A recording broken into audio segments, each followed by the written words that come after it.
First, just a brief reminder, because you've had a week between now and the last time we were in class together, of how one-point perspective works.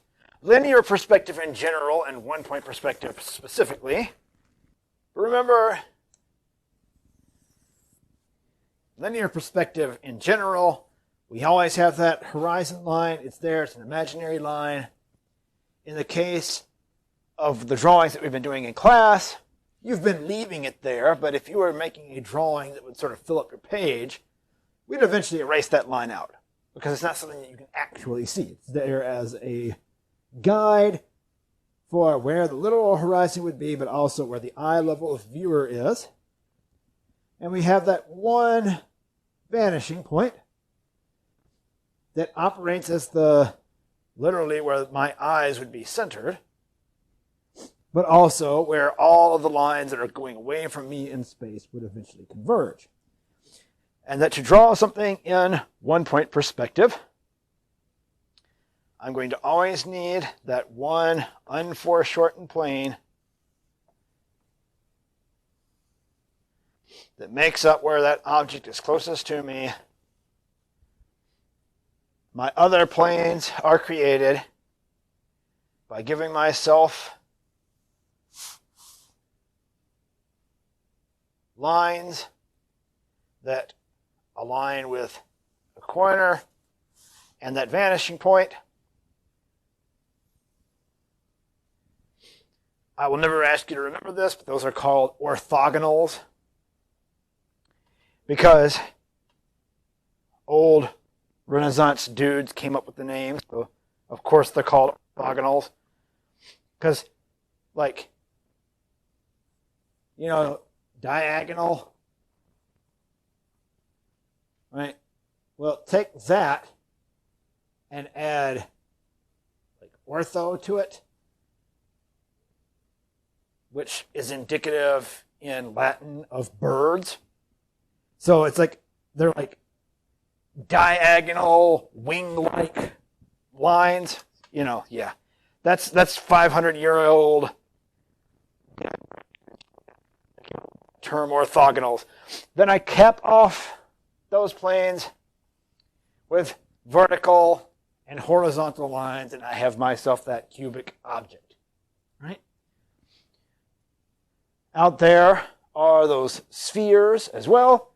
You'll recall we talked about that. Just all you need is a circle. You're just thinking about really scale, right? Some of those are small, some of those spheres are larger, and trying to execute that in as close to one stroke as possible. But you'll notice that out there are now some new objects. And specifically, those this time around are cones. So all of our forms that we're working with in these first few weeks of class are simplified forms that are kind of the building blocks for everything else in the world. They're just very geometricized versions of those things. So, a cube, a sphere, and now a cone. A cone being an object that is built around a circular plane, but then has those other two dimensions that sort of build upward from that, where the sides are constantly tapering in. Again, built around that circular plane. Now, when you're drawing these, and you may note whenever you look at examples from past students, some of them will cap this off like it actually is out here, and some will bring it to a point. It's because I always tell you guys, just go ahead and draw them as if they come to a point. But some students just can't stand it and want to cut it off like this. This is just how they make floral foam cones. If I could get some that came to a perfect point, that's what I would get. Right? These are like, it's like a cone that's had the top snipped off or something, right? So, when we're thinking about how to draw this, remember, now I had found my little plate that I used, and I had it up here, but someone has walked off with it again. It was a little plate. It was like the lid of a can. It was what I was looking for the other day when I was trying to show you how a circle foreshortens. Well, we'll just use the circle on the bottom of this. Right? So you'll recall we talked about how a circle, when it foreshortens, if I kind of turn this way, you'll see that circle sort of squishes up into a smaller and smaller oval. And if it's going this direction, it also sort of squishes into a smaller and smaller, thinner, if you will, oval, right? Only it's happening on sort of a horizontal axis. So when we need to draw a cone,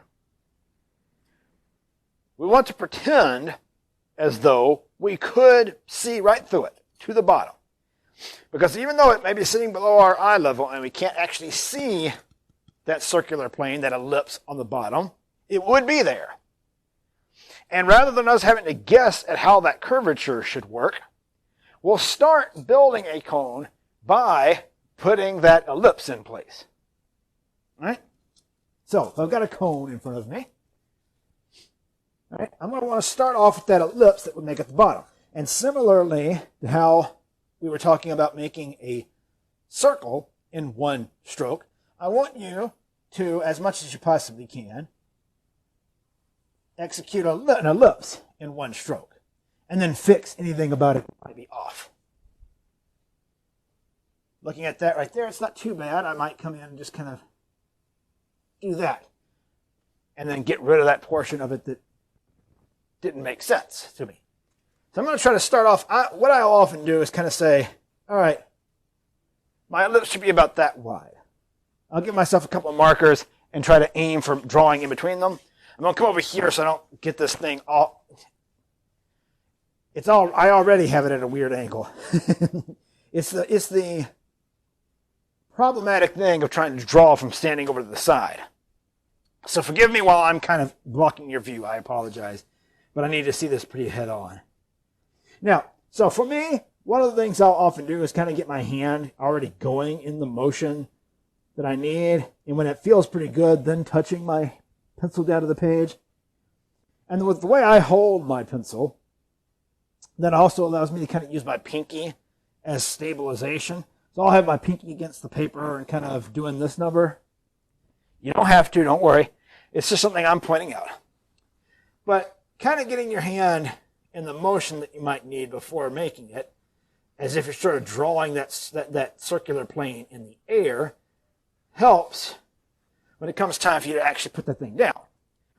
Now, I would look at that and I'd say, well, you know what? It's a little squashed on the bottom, so maybe I'll fix that. All right?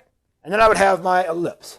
That's as if, while I'm looking at this thing below my eye level, I could see through all this to that circular plane on the bottom. All right? Now, we talked about how when things are close to our eye level, they become more foreshortened, and as they get further and further away from our eye level, they become less foreshortened. So if this was lower in my eye level, I'd open it up more. If it was getting really close to my eye level, it would just squish up all the more. You can kind of see that happening if you look at the cones out there right now, even with where your eye level may be right now. You look at, say, the one that's sitting on the table, and you can see a little bit of the curvature of the roundness of it. You get to that one that's sitting up on top of the box, the tall box, right? And by the time you get there, the bottom of the thing almost looks flat because it's really close to your eye level, and that ellipse, as a result, is squished up really tightly, right? Versus one that would be lower than your eye level, getting down further, right, would open up more. All right, now when I have that ellipse in my eyesight, or on my page rather, I sort of try to eyeball where the center of that thing would be, and give myself a guide mark. Let me get an actual ruler. Here we go. Right, just eyeball it. I don't want you sitting here wasting much time trying to measure where the center of that thing would be. Center point, you give yourself a vertical line. Right? That you would take up to what you think might be past the point that you might actually need, whatever the height of that cone would be. Right? This is, again, an imaginary line. We're going to erase it later. It's there as a guide. Then, from wherever I feel like the top of that cone should be, and let's say I'm like, yeah, about right there, I need a line that goes from that tip-top point to the farthest out point on my ellipse, as far out as I can get before that ellipse turns around and goes back the other direction. And the same thing on the other side, where I would put it out as far out as I could before that ellipse starts to turn the other way. So I will line up my ruler with each of the points I'm just talking about.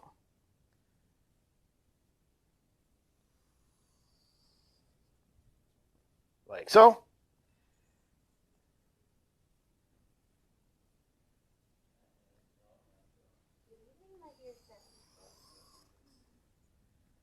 Same over there.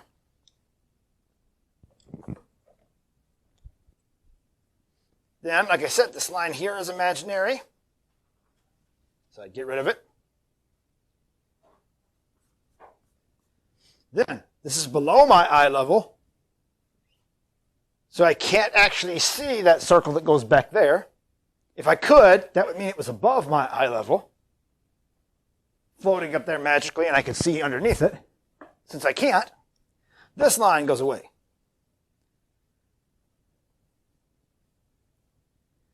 As does this little stray line here where I made a mistake. So now I have a cone in place. All right? So when it comes to those objects, there's your approach to that. You can just take them up to a point. Don't worry about having to try to flatten the top of them off. Right? Also, out there are objects sitting on top of other objects. I want you to think about and figure out how to handle those things. All right? So head on out there to your spots. I'm going to flip the lights off. There's enough ambient light that you should be able to see your drawing as you work. If you can't see your drawing, say so. If I need to turn the lights back on, I will. Homework here. I'll go through this, show you some examples, and explain things kind of as we go. And I'll demonstrate up there, and I would take some notes if I were in your shoes. So, what you're going to do is an interior space in one-point perspective. Using only line, you can use a 2 or a 4B pencil. You need a yardstick or some sort of straight edge eraser, your newsprint. All right? So, when you're deciding on your interior space, when I say an interior, I mean like a room, a hallway, something like that. There's some things I want you to take into consideration. First off, you're going to draw from observation of this interior space 3 times. It'll be the same space, but each time with a different type of perspective. This time around, it's 1-point perspective. So when you're choosing your space, the first consideration is it a place where you can be comfortable? Because you're going to be spending some time there. And second, is it a place that you can always return to? Now, COVID has thrown some of this stuff off because going and hanging out at public spaces isn't everyone's jam right now. But in the past, there have been times when students chose a public space, but it wasn't always a place they could get back to. Either the hours of the place, they closed at a certain time, and the student didn't realize it, I had one student who was going to this place. It was an old abandoned building that they were allowed to go into, but then by the time it was time for the third drawing, the people started remodeling the building, and so they couldn't get back in there. So you want to make sure it's someplace that you can always go back to. Most students do their dorm room, and that's fine. Like I said, a hallway is fine. Living room space. Kitchens are really good because kitchens have lots of nice right angles. And those right angles bring me to the next consideration. Remember that in order to see things in one-point perspective, you need to be facing just the right way. So you're going to want to, in your space, probably sit down would be the best. Don't try to work from a standing position. Sit down, plop yourself down, and square your shoulders off with one wall of the room. I don't want to be facing into the corner because then I'm seeing things in two-point perspective, which is what we're going to start working with next week. All right?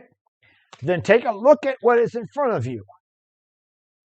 And if there's anything that's not in one-point perspective because it's been turned slightly askew, if it can be changed, go out there and change it. Right? Right now, most of what I'm looking at is in one-point perspective. Well, there's that one easel there that's been turned slightly differently from everything else. So I would probably go out there and change that easel, turn it the way I need it to turn. Right? So square my shoulders off, face a wall. I don't want to move too much from this spot. Where I'm at is where I would want to stay. All right?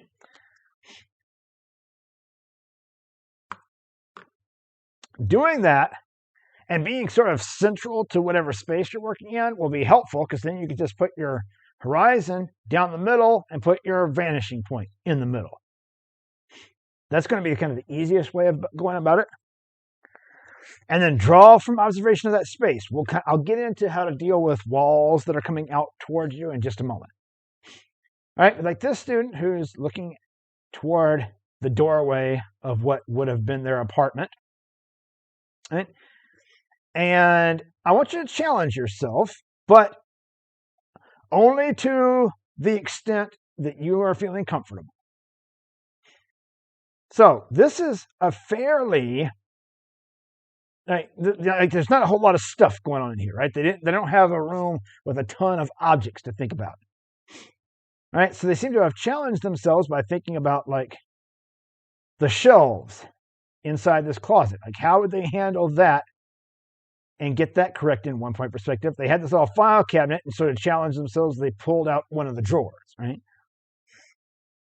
There's this student who made the mistake of not turning this carpet to meet the one-point perspective, so the carpet's all looking out of whack. But everything else, right, is in good one-point perspective.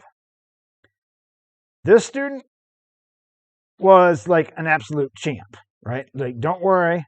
Now, granted, no doubt about it, this is A+ material, right? But if you're not feeling this comfortable yet, don't worry. Like, I'm not asking you to challenge yourself to a point beyond what you can handle, right? They really challenge themselves. They're thinking about the shelves inside here. They're thinking about stuff going on in a completely different room. They're thinking about a space where you could go around this way. They even had something hanging here so they could think about a sphere. Versus this student, right, who's just thinking about the objects that are in the room that are cubic for the most part, and not trying to think about anything too much outside of that. And they had some little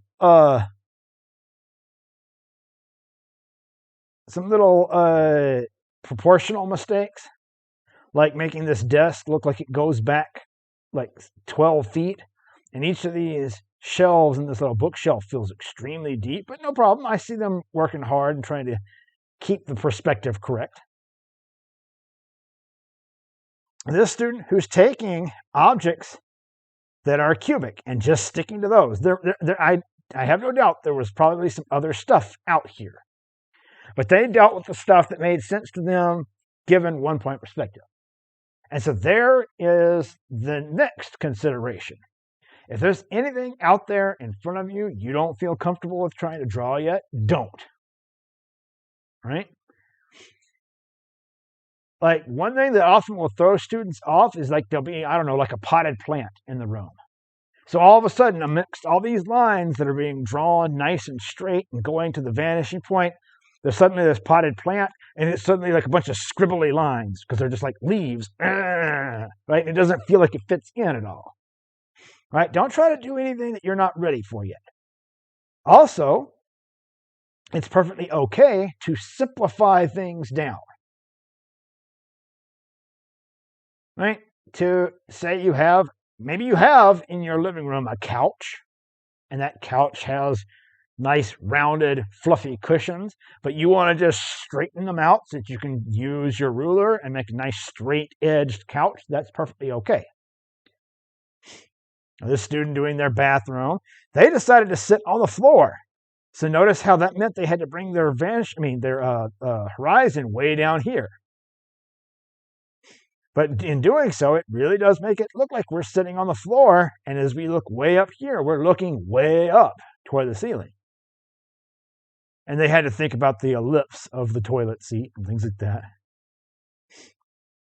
Now, this student has made some mistakes. But it's still, other than a few little mistakes, it's still pretty solid. When I say mistakes, like their vanishing point seems like it's about right here. Or no, I even see it because they in erasing it, they didn't quite get it fully erased, so it's right there, right? But then they got over here, and it didn't feel right to them to have this line go up like this. So they're like, I'll just fake it, and I'll bring the line up this way, right? But that then makes this wall feel out of perspective. So another thing that I would say to keep into consideration is follow the rules on the page. If something starts to look differently than what you're actually seeing in front of you with your eyes, trust what's happening on the page, right? If they had just, instead of going upward like that, they had come from this point and gone that direction, upward that way, this would have felt pretty solid. But they doubted themselves and they did something that went out of whack from how the perspective was. This one's working pretty good as well, right? They made a little mistake here where you can see where they had drawn the cabinet where it went back too far. They realized, oops, I'm cutting into the wall. And so they just drew a line here that cut it off, but then that means that this right here doesn't quite come out to where it should for the cabinet there. But that's a small mistake. For the most part, you can see really good use of that single vanishing point. And like I said, kitchens are good because everything in a kitchen is a nice straight line and everything's at nice right angles. So a lot of students will do kitchens and a lot of students will do their dorm room. Right? But again, you'll notice in every single one, you don't really see, with the exception, every now and then somebody's like, I don't know, I want to try drawing this little dish towel here. For the most part, people are just drawing things that are cubic, or maybe they're built around an ellipse. Even like this toilet paper, they have an ellipse here, but then they got these two lines going to the vanishing point for the toilet paper. Most people, though, are just sticking to things that are cubic in nature. So if there's anything out there you're not ready to draw, don't. Right? Stick to things that make sense with what you've been learning thus far. This is where I would take some notes if I were in your shoes. So drawing a room in one-point perspective. I'm splitting my shoulders off with the wall that I'm facing, right? And that wall, because it's a distance away from me, the bottom of that wall is going to be below my eye level, but not super far below it, right? Because it is distant away from me. And the top of that wall is going to go above my eye level.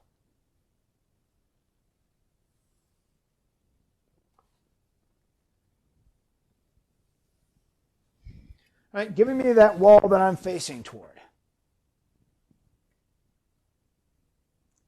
Right? But then I've got these two walls on either side of me, to my left and to my right. Now, we've been dealing so far with objects that are convex, if you will. But now we're dealing with a space that is concave. So how do I deal with that? Because, right, in the way that we've been working so far, I would be lining up the ruler with a corner with that vanishing point and drawing backward toward it. But that's not going to work. Instead, I want to line up the ruler with my vanishing point and each of my corners. And then rather than taking the line backward toward the vanishing point, I want to start at the corner and move outward away from the vanishing point.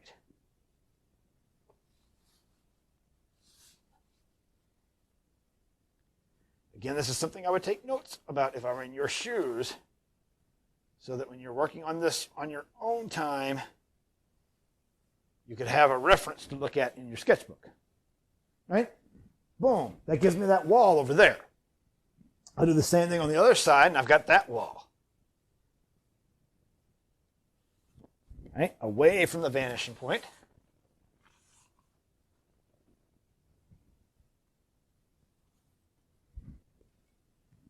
Right? Floor, wall, wall, ceiling. Right? Now on the floor, let's say I've got a hardwood flooring. Right? And in that case, I might want to just mark along this wall each of the spots where those boards touch that wall. And then I would line up my ruler with the point and with those marks that I've made. And draw away from the vanishing point again.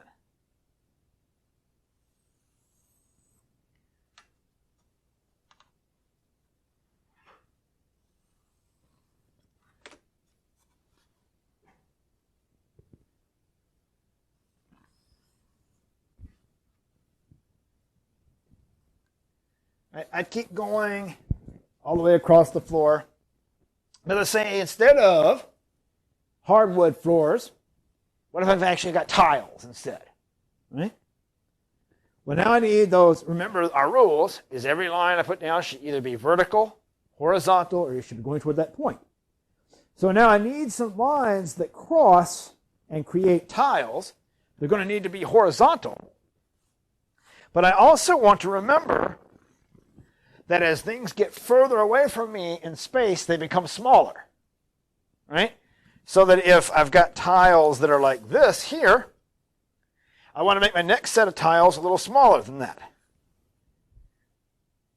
And then the next set should be even smaller than that. And then even smaller. Right? So that the further I go back, the smaller they become, and the more foreshortened. Make sense? These are closer to me, ergo they're bigger. With each successive one, I go smaller. If I had a rug on the floor, let's say I've got one that's kind of over this way, right? I can start with the line that makes where that rug is closest to me, then give myself two lines going back toward the vanishing point, and then cap that rug off with a horizontal line. All right, you already kind of know how to handle objects that have mass that might be out here. But let's say we have, and if it were on this wall, you'd know how to make a door, let's say. Right? Door, you just need that unforeshortened rectangle that makes the door. But if that door is on this wall, like that one is for me, right? What I usually suggest is start with the vertical line that makes up the line where that door is the furthest away from you. Then line up your ruler at the top of that line and build outward away from it. And then give yourself the vertical that you need to cap that off. There's my door on that wall. But now, I can see the width of this door, like you can, there. So how can I get that in place? Well, again, every line that I make should either be horizontal, vertical, or headed toward that vanishing point. So if I want to get the depth of this, I'm going to need a horizontal line down there, and one up here at this corner, and then my vertical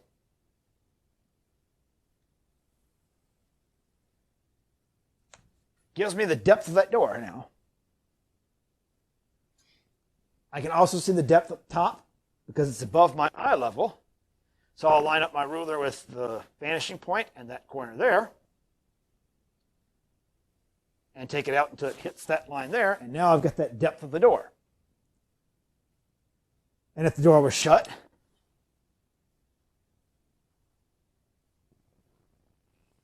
boom, there's the shut door, right? Now, if I have an object, let me check our time, say like a cabinet or a table that's pressed up against one of my walls,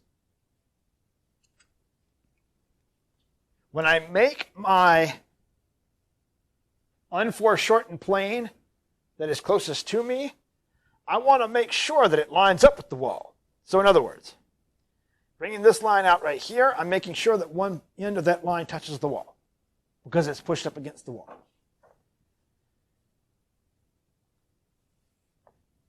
If I were to accidentally take it out here and try to put my vertical there, that would mean either it's cutting into the wall or it's floating slightly above the floor, right? But by making sure that it touches right there at the edge of that line, I make sure that this counter then is touching the wall the way that it should be.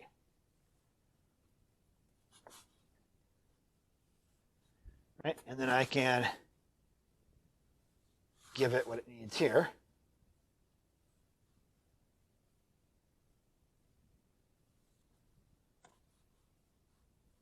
My horizontal, my vertical, like so. Now, of course, I'm not explaining this, or I haven't been doing it rather, but I'll explain, of course, erase out any lines you can't actually see. Now, same if, let's say, instead of it being against that wall, it were against this wall here. What I would want to do is start off with a line that makes up where the edge of that has that wall, and then build outward from it. So that I'm building sort of the side of the box first.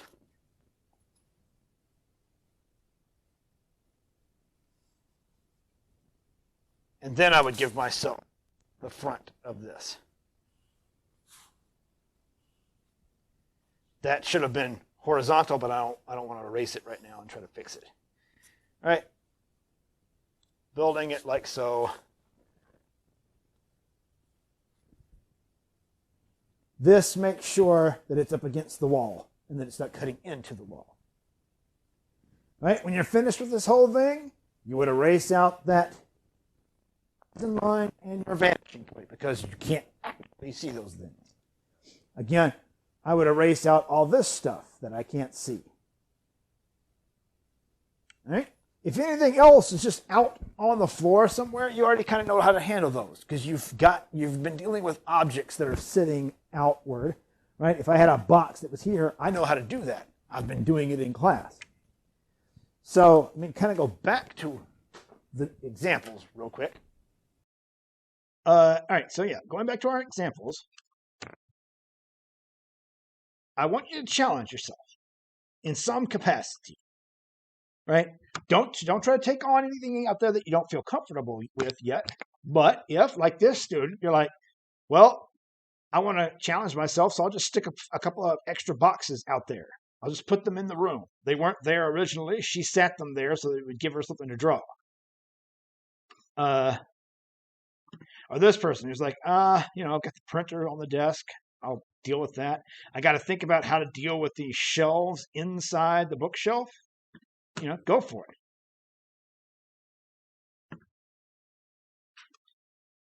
But it's also perfectly fine if you want to take what you have in front of you and simplify it. Now, this might not have been like an A+ drawing, but I'm pretty sure it was in B territory.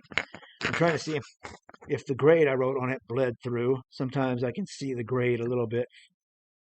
I don't see it though. Right? Good solid B territory. This little mistake right here, probably put it into B- territory. Right? But everything except for that is going to the vanishing point. They challenged themselves a little bit. They had to kind of think about at least like, hey, I can see up under the bed right here a little bit. How do I deal with that? They gave themselves a rug here. This could have just been all open blank floor, but they gave themselves a rug so that they had something to play with and challenge themselves. They even thought, though they made a couple little mistakes with it, they even thought about, hey, there's a door here and I can see into it. How do I deal with stuff back there? Like I said, this person made some mistakes, but they challenged themselves. And when you challenge yourself, you might make some mistakes here and there. But the important things are keeping that horizon and that one vanishing point consistent throughout your entire drawing. Once you get that vanishing point established, don't change it. What often will happen is students will get to a point in their drawing where they're like, that doesn't look like what I'm seeing, so I'll just make a new vanishing point. And suddenly, part of the drawing is going to one vanishing point, the other is going to a different vanishing point. Or students will think, well, you know what, I'm just going to fake the whole thing. And they won't be going to a vanishing point at all. They'll just be drawing it however they want. Lines will just be going in all kinds of weird, wonky directions. It's always very obvious when you're not using a vanishing point at all. So embrace it. Wherever your horizon is and wherever you've put your vanishing point, keep it there. Yeah.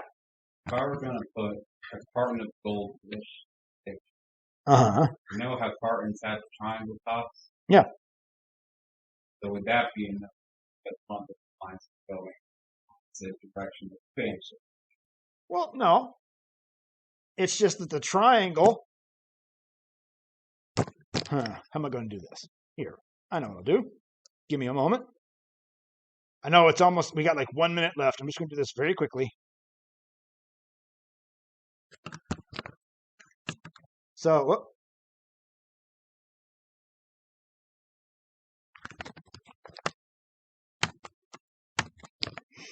So, if I give myself, that's a very big thing there, a vanishing point here, or horizon with a vanishing point like here-ish. Nope, not like that.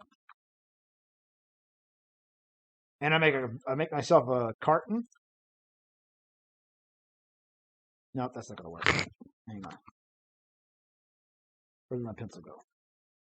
All right, and give myself like the height of the carton. All right, then the triangle up here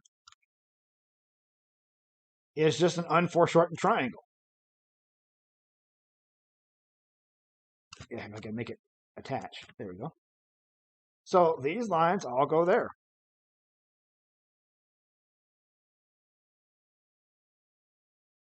And then I would cap this off with a vertical. But then this would just need to be the same angle as what's up here. Right? Make sense? And if you've got like that little tab on top,